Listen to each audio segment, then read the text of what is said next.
Welcome home. We are WNST, AM 1570, Towson, Baltimore, and Baltimore positive. We are celebrating 26 years. Don't believe the 25 cupcake, believe the 26 oyster.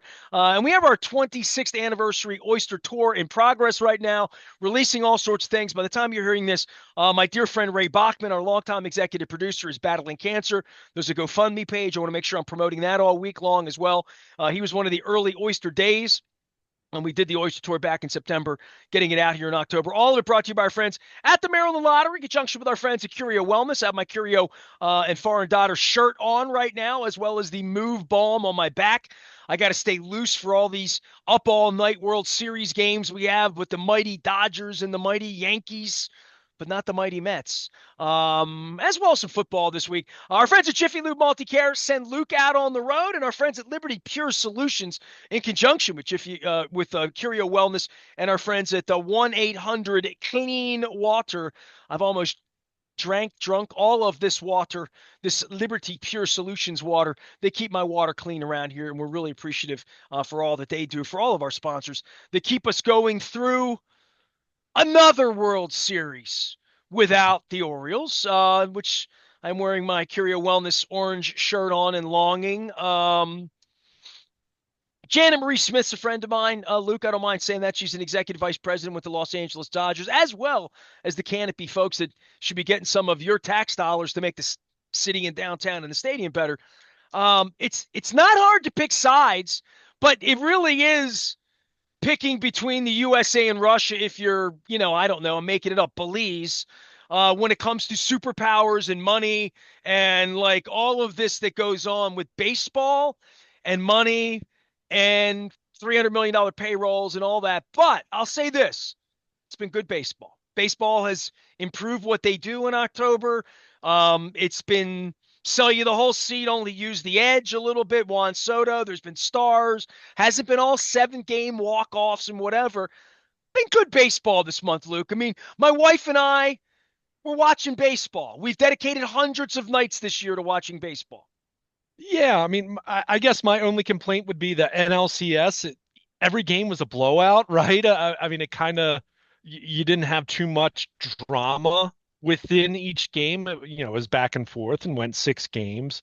But I think the funniest part was how this thing evolved, where you're talking about the ALCS, which obviously had the Yankees against Cleveland, and Cleveland having a lower payroll. I think Cleveland was 23rd, 21st, something like that in payroll this year. Yankees were second. And but I thought what was funny was the Mets became this, from a perception standpoint, this underdog. And it's like, wait a second, they have the highest payroll in baseball. So that part kind of made me chuckle a little bit because of just the disappointment that they were last year, and the fact that they were lousy through the first 2 months of the season. I mean, it wasn't until June that they took off, that they were able to even make the postseason as a wild card. But at the end of the day, you get two of the top three teams in terms of payroll. You get the two teams that finished with the best record in each league. Yankees were third overall because the Phillies edged them out as far as second best record in baseball. But it's kind of maybe not what you expected from the standpoint of how the Dodgers have had to get here when you look at just how much they've had to lean on their bullpen.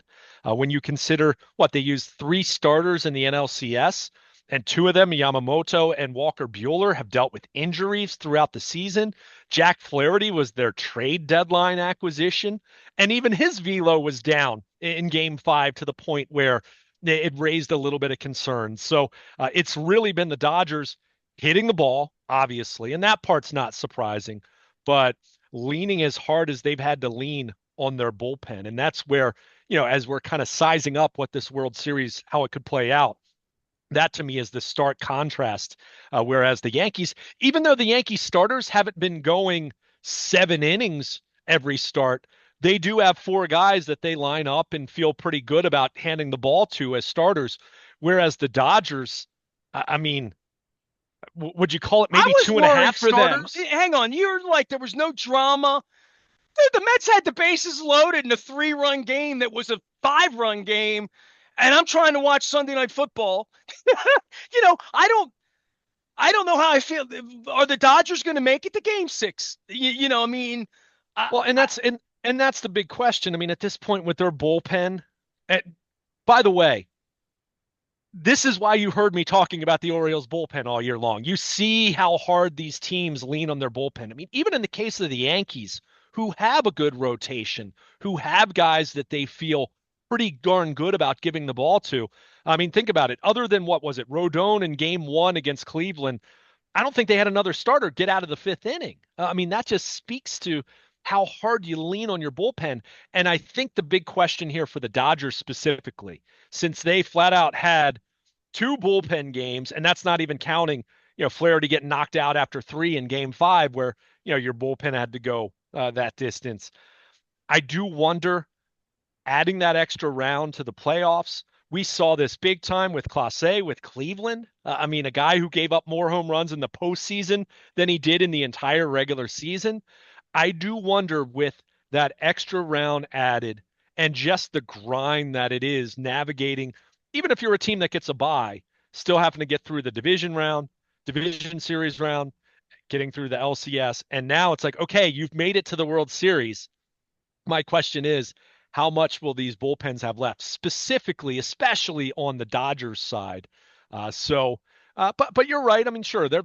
I mean, the Mets. It's not like they didn't have their chances, and I'd throw Cleveland into that same boat. I mean, we got that epic Game 3 win for the Guardians, and then Game 4 is what killed them. I mean, they had their chances. I mean, they absolutely had their chances in that game, but they couldn't come through.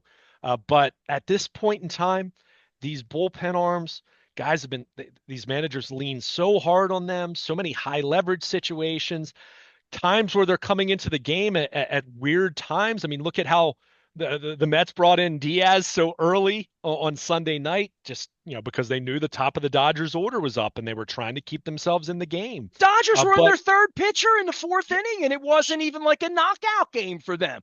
They didn't have anybody they could get 4 innings out of. Well, that's the thing. I mean, the Dodgers, I mean, we've talked so much about the Orioles pitching and how they were ravaged. I mean, the Dodgers, look at their rotation, the guys they have that aren't pitching in October. I mean, 100, how many million?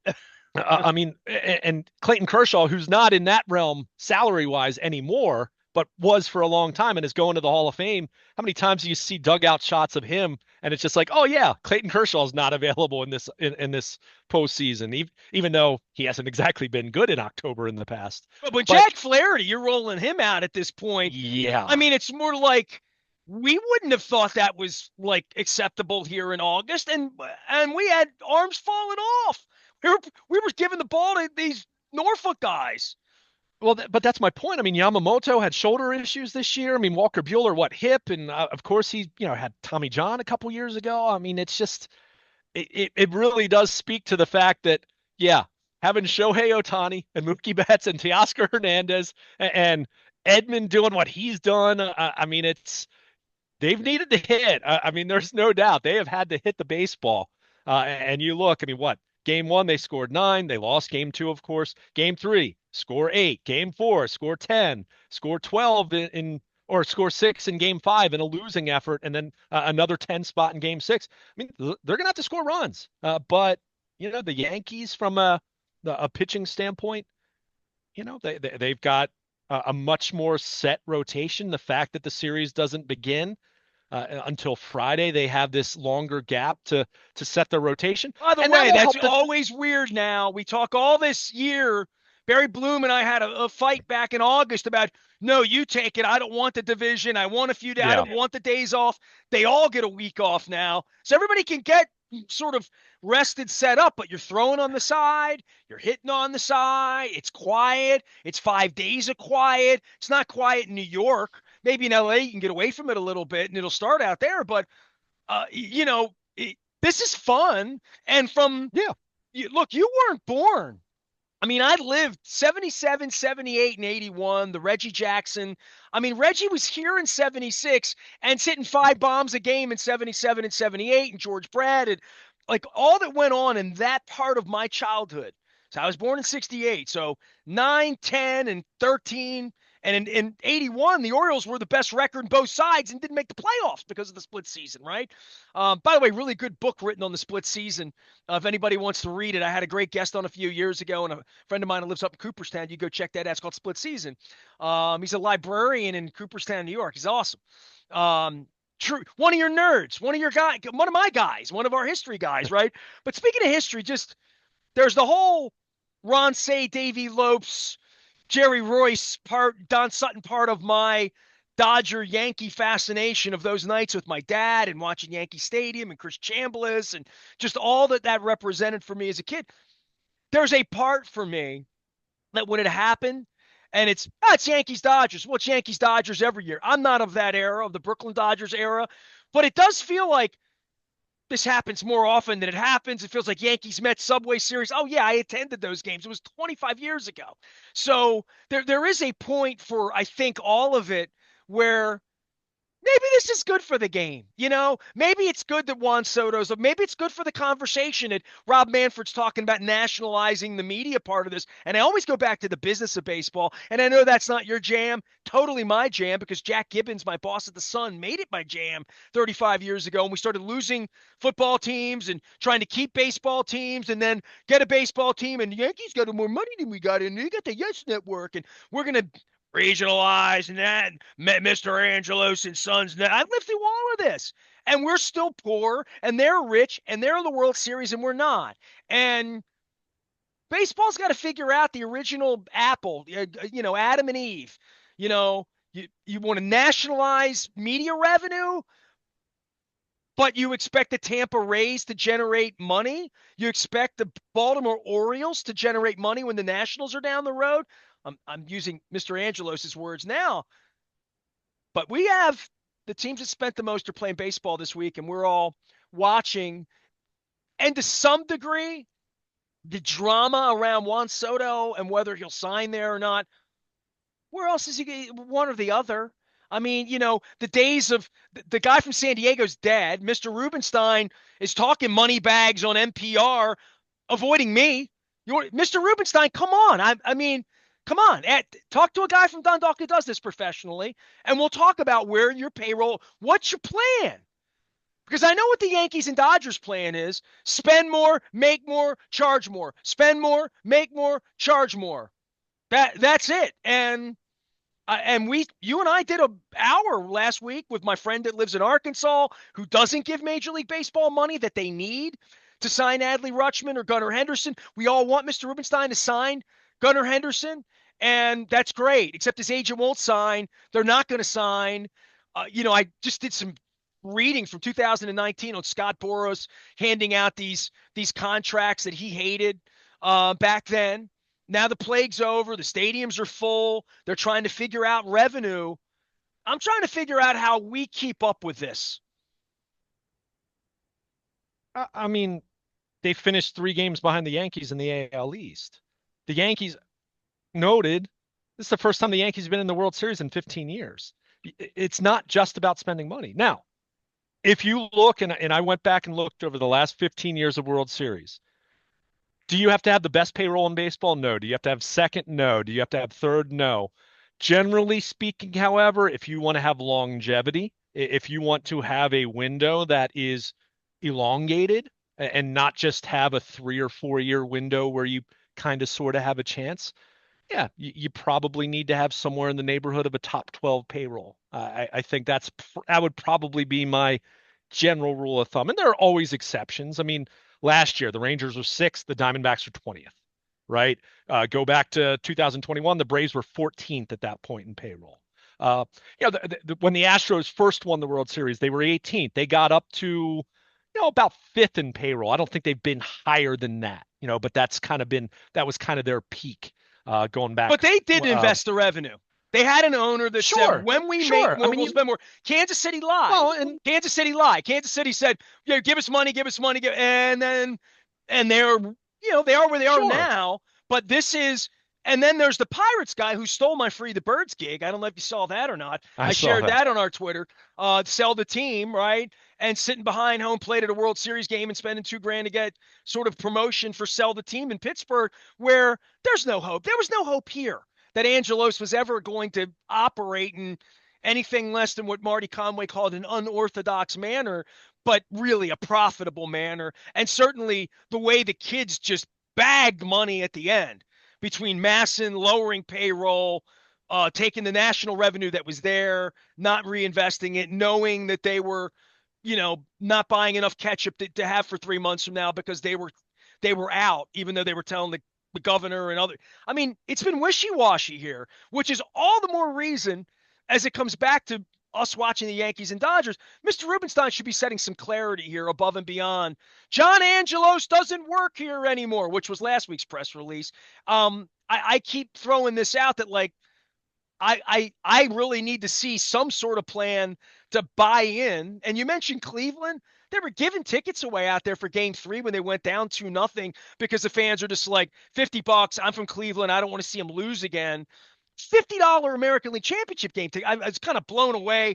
That didn't exist 20, 30 years ago because I used to go to all these games and I know what the tickets cost.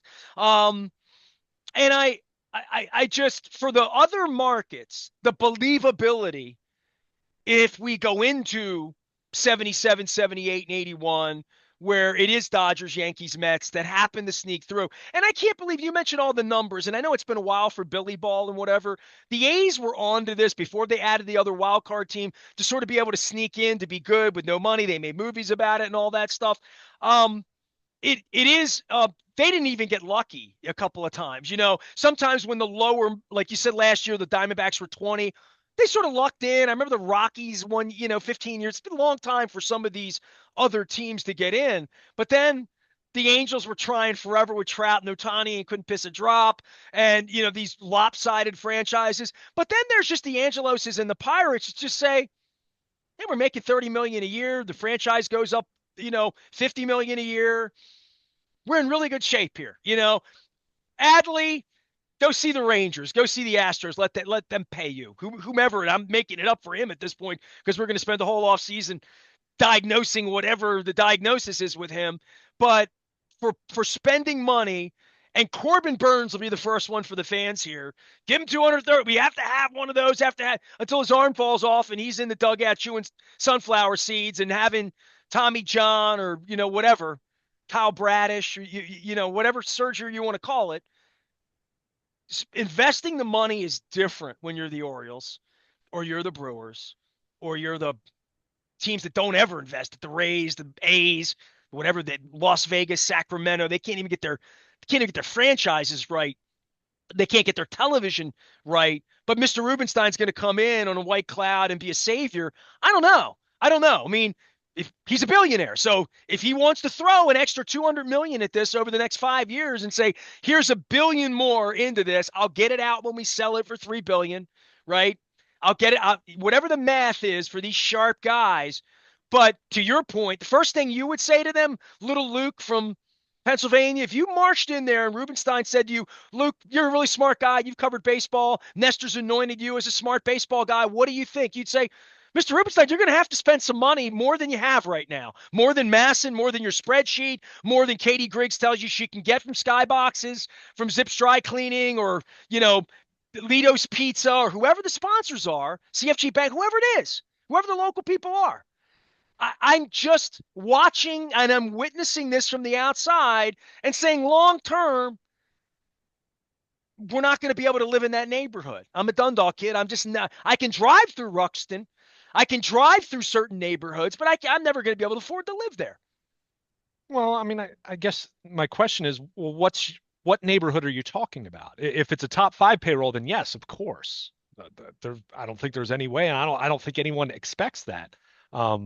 If it's a top half of the league, if it's a gradual, and when I say gradual is not the right word, but an incremental investment in terms of keeping some of your own, augmenting with more free agents, building the payroll up over the next 5 years, that it couldn't be in the neighborhood of on the fringe of top third, let's say.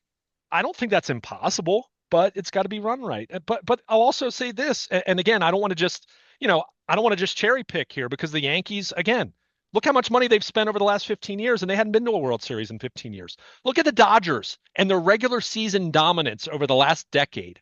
Go look at the number of games they've won. How many World Series have they won over that time? The pandemic World Series, the weirdo postseason and just bizarro season.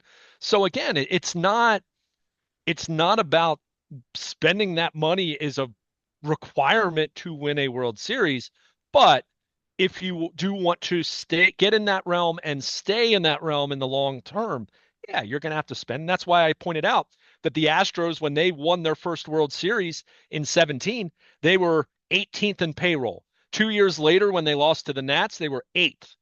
They've been in the realm of right around fifth since then because they have Altuve and all these guys that are making all this money. So where the Orioles stand right now, they haven't been in a position where they've needed to spend money because of their young core.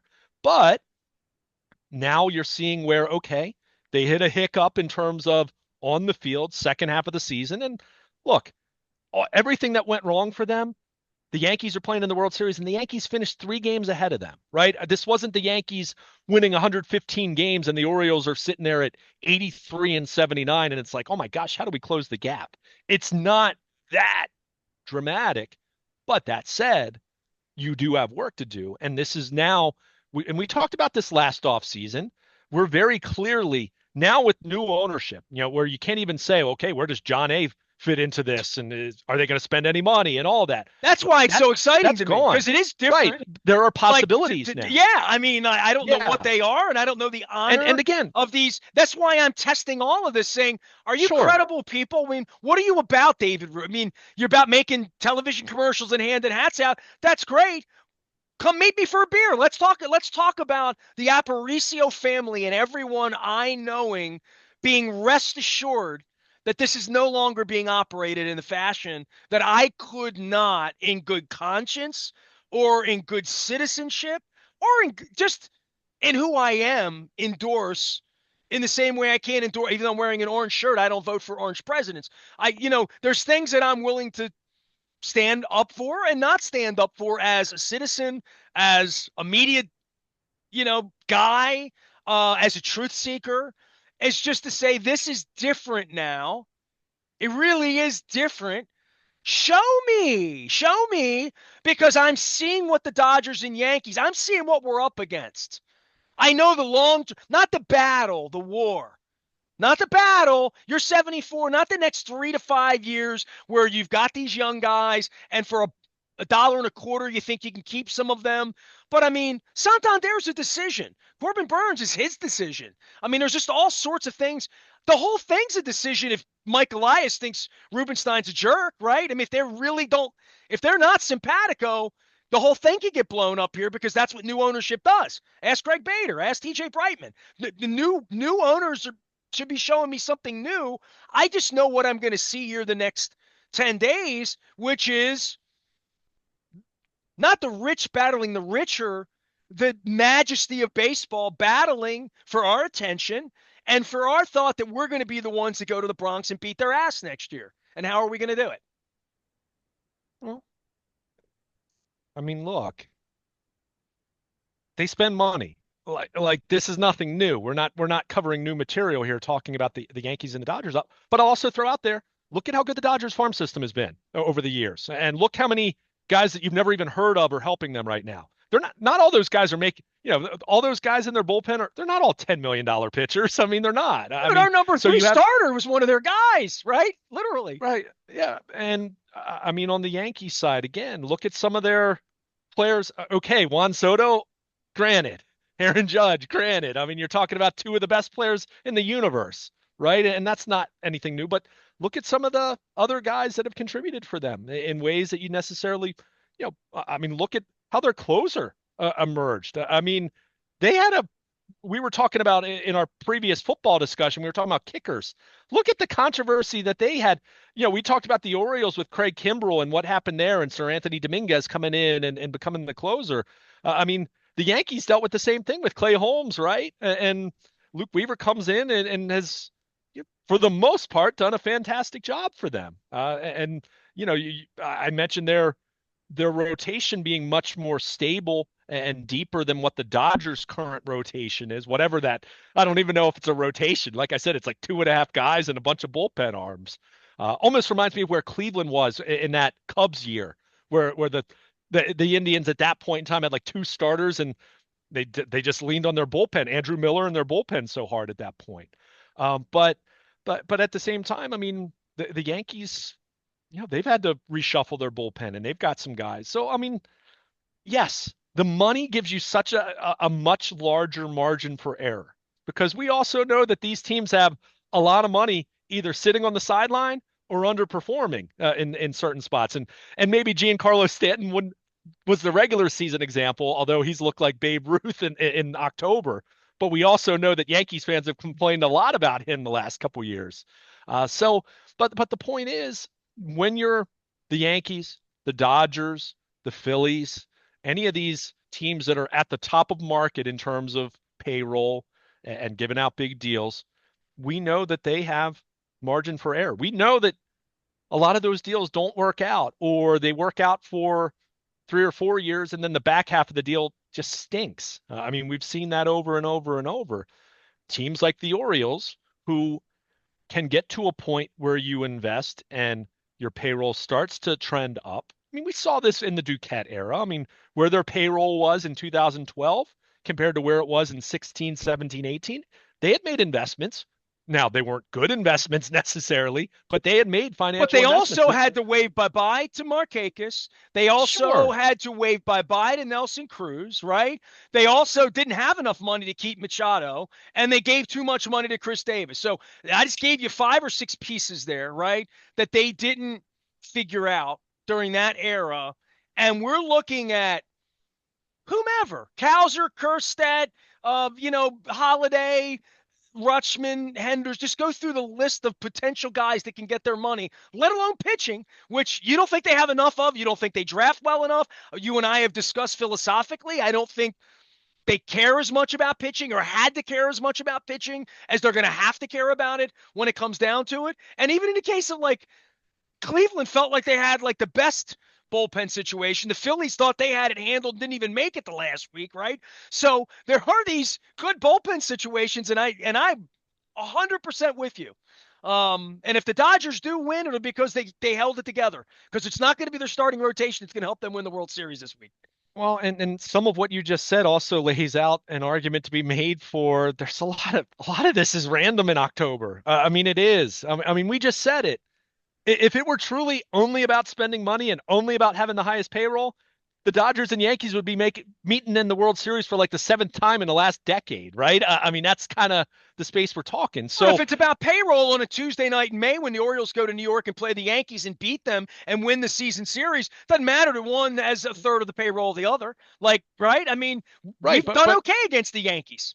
well, but this is also where you get the contrasting thoughts in terms of okay, how much is truly worth spending to get to October, knowing that it's an expanded playoff field, and I assume it's going to grow, right? It'll probably get to a point.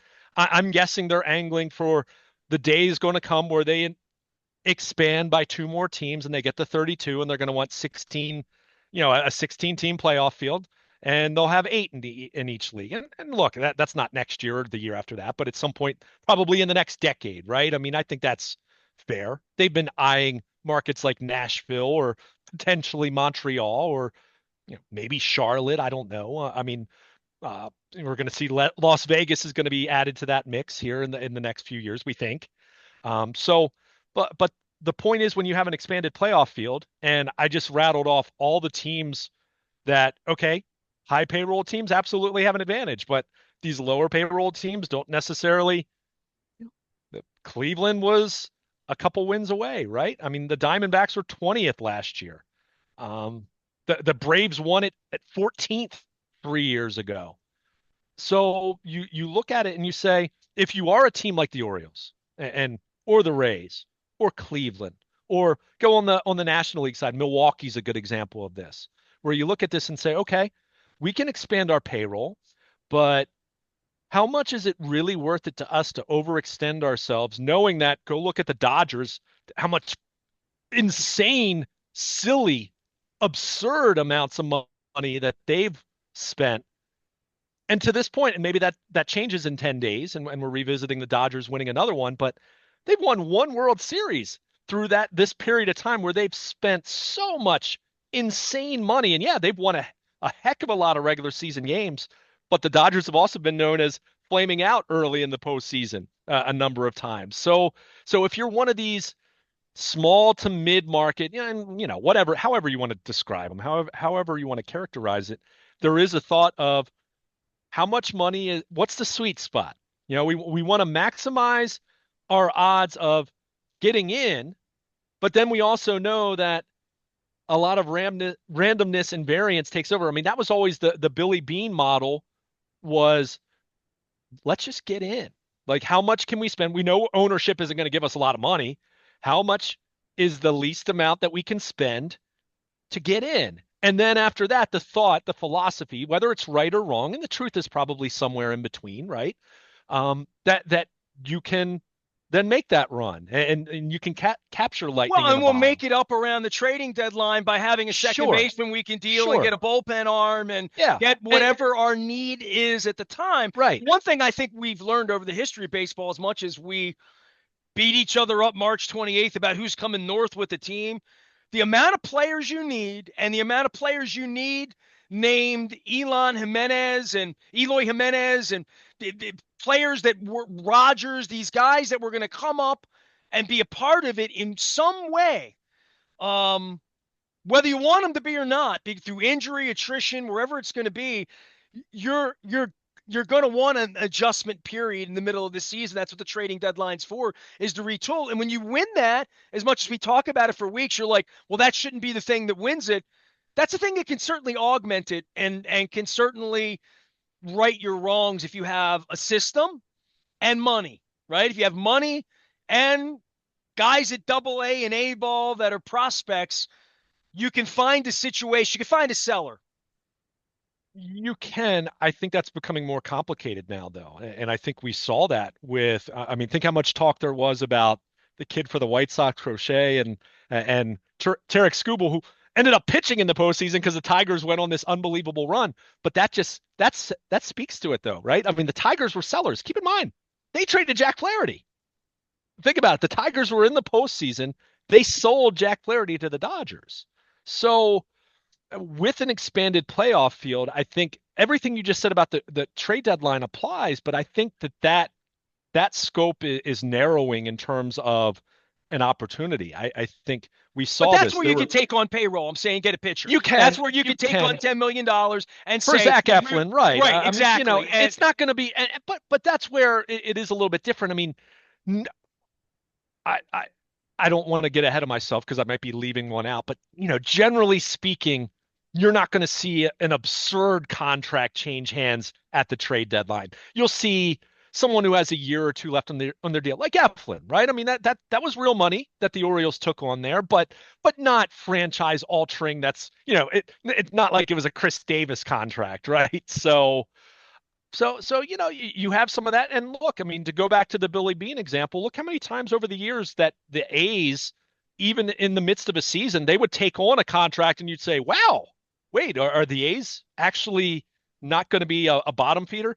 Only to flip them then 2 months later when the season ended. So, but they would have an opportunity to do that in the midst of the season. But that, again, that's where I said that things have, this third wild card has complicated things in that way. So, look, the super heavyweights payroll wise are always going to be that. And even in the NFL, you still have teams that spend to the cap every year, and you have teams like the Bengals who don't, and teams that exhaust every resource that they have, whether it's training, nutrition, coaching staff, training staff, all those different things. You're always going to have teams, whether you have a salary cap or a luxury tax threshold or whatever your system might be, or if there's no system at all, you're always going to have teams that are going to spend to the limit. And then you're going to have teams who don't. And that doesn't mean that you have to be a team that spends to the absolute limit. But if you're not, your margin for error is smaller. And that's the difference here. I mean, the Dodgers are in the position that they're in because they lost all these guys, yet they still had the farm system and money or to add payroll and go get Jack Flaherty, right? And it was a rental. It's not like some major investment, but what they gave up for him is more than what other teams were willing to give up, right? And I mean that's part of it as well. That's why I said it's not just about money. You got to be smart and rich. There's been the Angels are a great example of rich, but they haven't been smart. Right? And you've seen how much money they've spent. They have nothing to show for it. I mean, nothing to show for it. Not talking about 20 years ago when they beat the Giants. So you can have that. I mean, the Mets until June, they were looking like another team. Oh, look at how the Mets have spent absurd money, and they were bad last year to the point that Buck got fired, and they look like they were going nowhere this year. And okay, they regrouped, but it was still done in kind of an unorthodox way. So You always you win know, after you Buck leaves. I don't understand, right? so I will always, at the end of the day, I will always take being smart. However, if you're smart and you have ownership that will spend on top of that, then boy, you leave yourself so many outs. I always like the poker analogy, when you're talking about a poker hand and whether you have a flush draw, straight draw, whatever your hand might be, and you know that there are so many cards in the deck that can improve your hand and make sure you're the winning hand. These teams that can spend, they just have more outs. I mean, they have more resources to make sure that hey, if plan A goes wrong, we got plan B. If that goes wrong, we've got enough for plan C. And if that goes wrong, there's probably a plan D. A team like the Orioles or a team like the Rays or a team like Cleveland or Milwaukee or go down the list, even some teams, I just mentioned, some of these teams are teams that are in the postseason regularly, but they're much more of the lightning in a bottle kind of scenario because if they have injuries to the wrong guys, the wrong spots, they have whatever the deficiency might be in their farm system. For example, like we've mentioned with the Orioles, they're not deep in pitching talent in their farm system, whereas position player wise, it's been a different story. So, they need things to go right. The difference is the Dodgers and the Yankees and the Mets or the Phillies, these teams don't need everything to go perfectly for them because generally they have the resources to go out and augment if they need to. That's not doesn't mean it's insurmountable. And I don't want to hear woe is me. And you're not suggesting that either, but it just speaks to you got to be really smart. So what my hope for the Orioles is with new ownership, David Rubenstein is willing and able and ready to spend. That doesn't mean I don't even know what the scenario would be that there would be a scenario where they'd take their payroll to $200 million, that they double their payroll this Well, offseason. they could sign Juan Soto. That's a thing we've never done around here. You know what I mean? Like I mean, they I could mean, do that. sure, They could do but that. but but Juan Soto alone isn't raising your payroll to that level. Is my point. My point is augment, make additions, make some signings here. Don't make it that, oh wow, we're going to have to leave ourselves really weak and vulnerable at this spot and then hope at the trade deadline that we can answer that. And that's kind of sort of how they proceeded with their bullpen. I think their bullpen right now, just to use it as an example, if you pick up Sir Anthony Dominguez's $8 million option, which that's pricey. I'm not saying I love that, but Felix Batista coming back, Dominguez is now my eighth inning guy, which means Cano can now be my seventh inning guy, which means that Danny Coulomb and CNL Perez can now be, and Jacob Webb can now be sixth and seventh inning guys for me.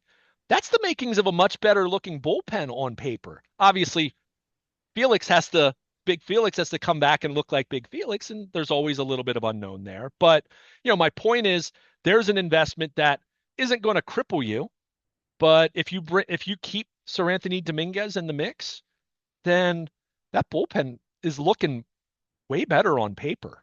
Just adding Batista back into the mix, let alone any other moves on the fringes that you might make that we know they're going to do because that's what Mike Elias does. So, that's just it's one element of it.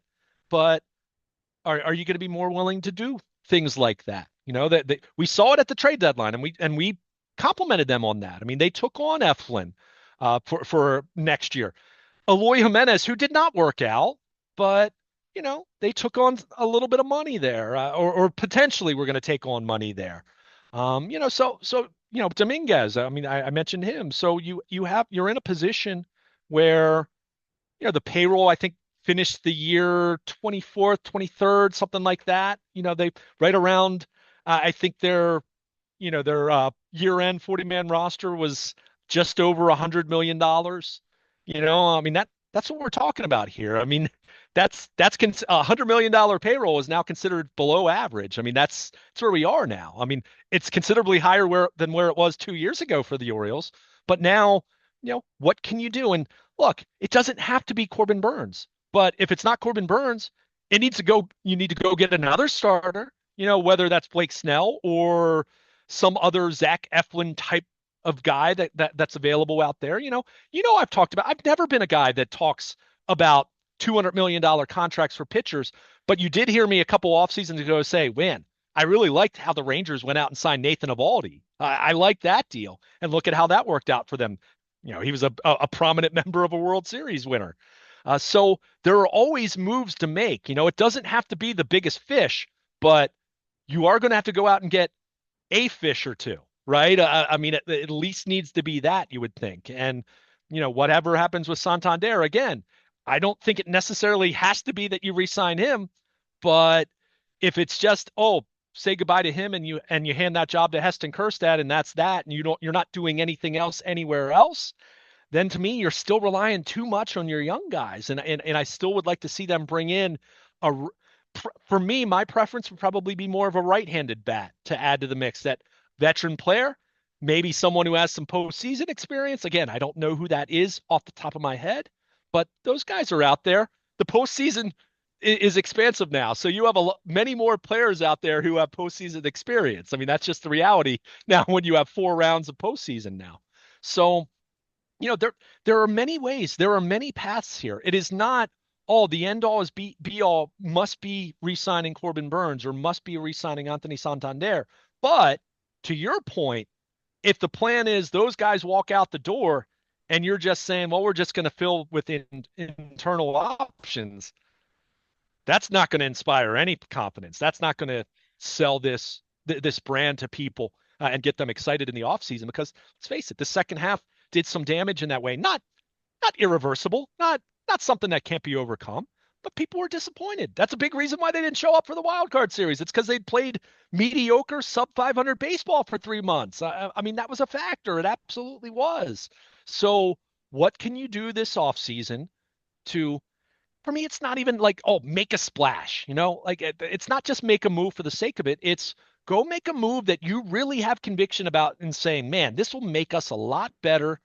Yeah, it's going to raise our payroll, but it's not going to cripple us. We're not talking about taking the payroll up to $250 million, but Well, what that's can we my do? point on Juan Soto. That's my point. My Well, point is they can sure. afford whatever they want to afford, I mean, take on the yeah, deal, take on the look, value of the deal, say we have a superstar. Hey, Gunner, if you are a superstar and when you're ready to negotiate, we spend real money. And by the way, meet your new teammate, middle of the order, going to protect you. And so we're all pile hey, diving next October. I don't think there'd be let me anybody here that would say that that's a let me bad be idea. let me be very clear. If you want to go sign Juan Soto, I'm perfectly fine with that. I put it this way: whatever Juan Soto is going to get on the market, which 500 million, 600 million, whatever it is, whatever the Yankees or the Dodgers or the Mets or whoever ultimately gets him, because I certainly am not expecting the Orioles to do that. But if they did, I would like that a heck of a lot more than whatever Corbin Burns is going to get ultimately. I would absolutely eagerly sign up for that more just because I just think it's a better investment because I I'm just you can call me a wimp if you want, that's fine. I am absolutely leery of giving any pitcher that kind of money that I expect Burns is ultimately going to get. I'd much rather play in the realm of deals that Eovaldi, Eflin. I'll give you another name I'd throw out there. And he's not going to get what Burns is going to get, I don't think, but he's certainly not going to be cheap. I'd be much more intrigued about exploring Blake Snell before Corbin Burns in terms of, and and he's going to get a 9-figure contract too, but I don't think it's necessarily going to be a 7-year deal like Burns and Scott Boras are going to seek.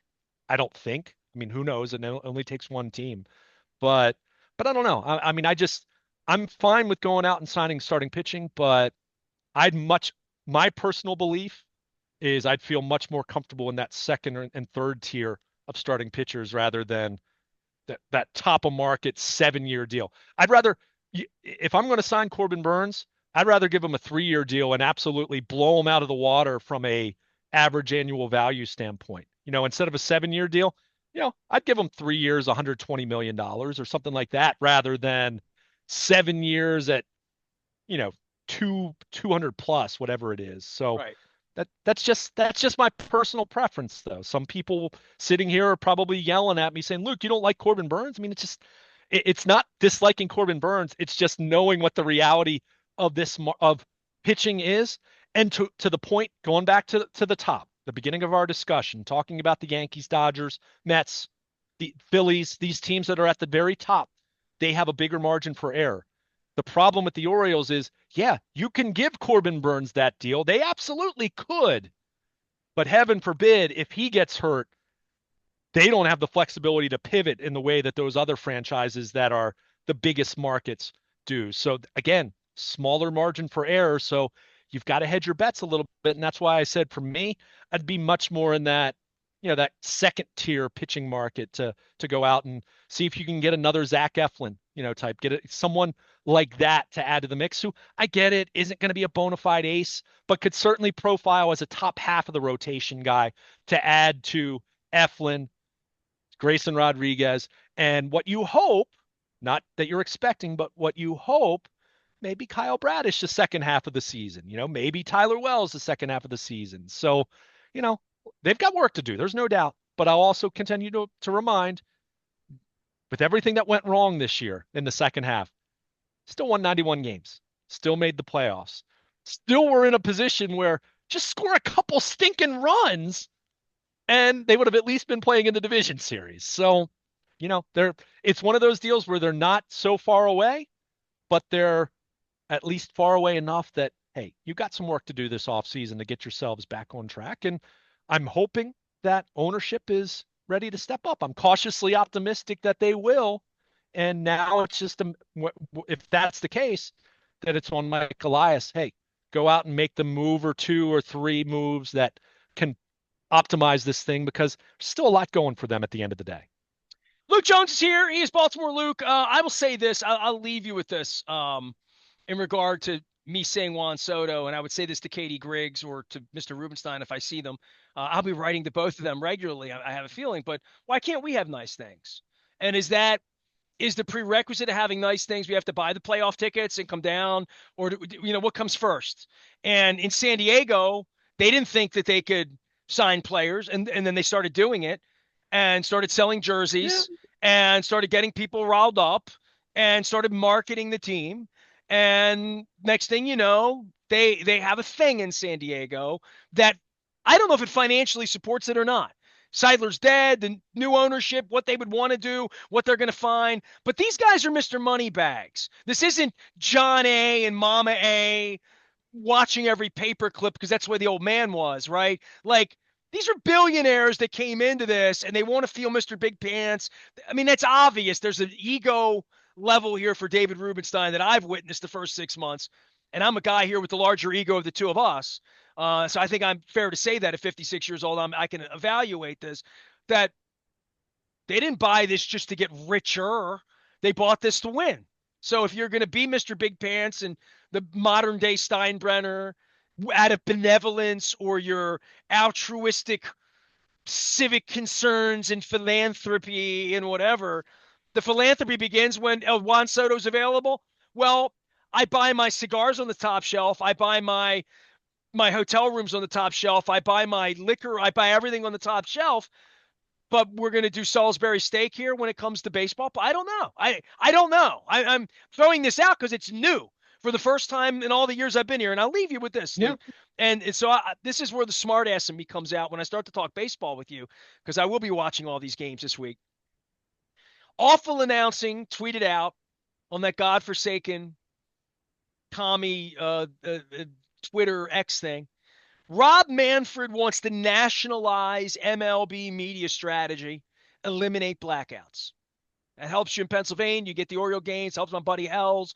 You pay one thing, whatever that one thing is. We all sat here Sunday and watched football games, and we're all going to sit around on Monday night, watch the Ravens play, and not put ESPN Plus on because I don't even know what the hell it is, and I wouldn't worry about the Chargers and the Cardinals at 9 o'clock if I did, right? So I retweeted that and said, "Wake me when Mr. Manfred wants to nationalize the payroll." Because that's the original garden of, the sin garden, the Adam and Eve, back from the roots of the roots of the roots, that baseball didn't get it right because of the unions, because of the Bulls and the Bears, and I don't mean the teams. I don't mean Reinsdorf either. But the whole pack of them never got this right. I bitched about this in 1992 when we were the winners. We had the stadium. We were spending the money. The Yankees weren't spending money then. Like the Red Sox weren't spending money then. We had a ballpark that was printing money before media even printed it. And Angelos came in here 3 decades later, and the story, you and I just did 52 minutes essentially on, oh, the Dodgers and the Yankees spent the most there in the World Series. You don't have to, but it's a good idea. Fair enough. Nationalize the payroll. When you do that, when you give the Oriole fans for the first time in my adulthood a chance to believe we could actually sign the best free agents. We believed that in 95, 6, 7, 8 because we saw it. This team shop in the fast lane. Since then, it's been, quite frankly, with Buja is what I would say, or Hashit, as Phil Jackman would say, when Angelos would say, "We offered Messina a fair. We wanted Mark Teixeira. He didn't want to be here. Nobody wants to be with me. Nobody want. We're a small market. Let's move the fences back. Move them up. I heard it all for 30 years. This is the new thing, which is why I'm really interested in it, because it really does come down to how are you going to shop? How are you going to spend? What's our expectation? Juan Soto, I don't care if he gets $1 billion. You guys can afford it. You want to win? Do you want to build something here? Or do you want to play games and play the small market game that Pittsburgh plays, Kansas City? We go through this. You asked whether they're going to be the Cardinals 2 weeks ago, right? Like, I'm asking, they can't be the Astros because they don't have that market. The Astros did something unique after being turds since Jose Cruz and not Nolan Ryan, but they did something there because they have people, Hispanic people, people that like baseball. They got good weather. They come downtown there. The place is packed. They've done it for a decade now. Where's this thing going to be in 2034? By the way, I just got my new driver's license. 2032, it says on my driver's license. I'm like, oh my God. 2032 sounds like Jetsons.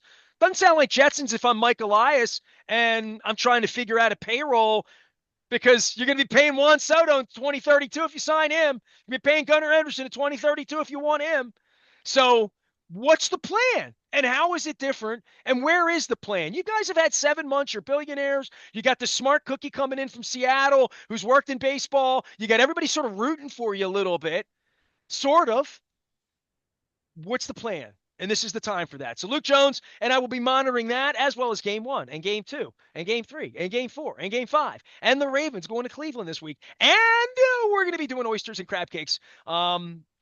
One of my favorite people was Scunny McCusker. Everybody knows that. We lost Scunny a dozen years ago.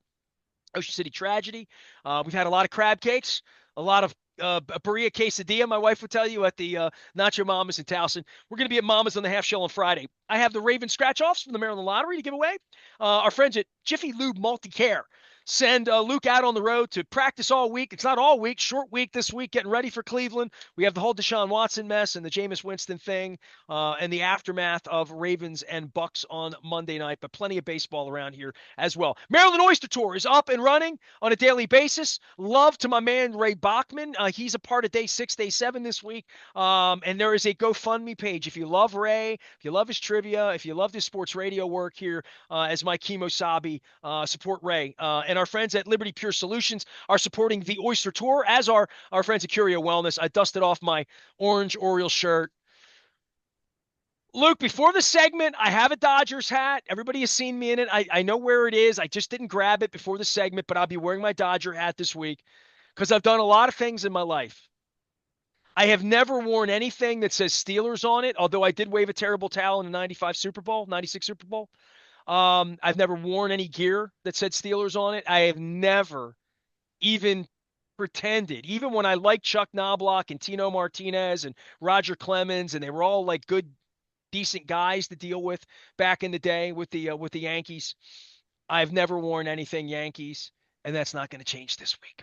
I am Nestor. He is Luke. We are WNST, AM 1570, Towson, Baltimore, and we never stop talking. Beat the Yankees! Don't let the Yankees win. It's the World Series. It's Baltimore Positive. Stay with us.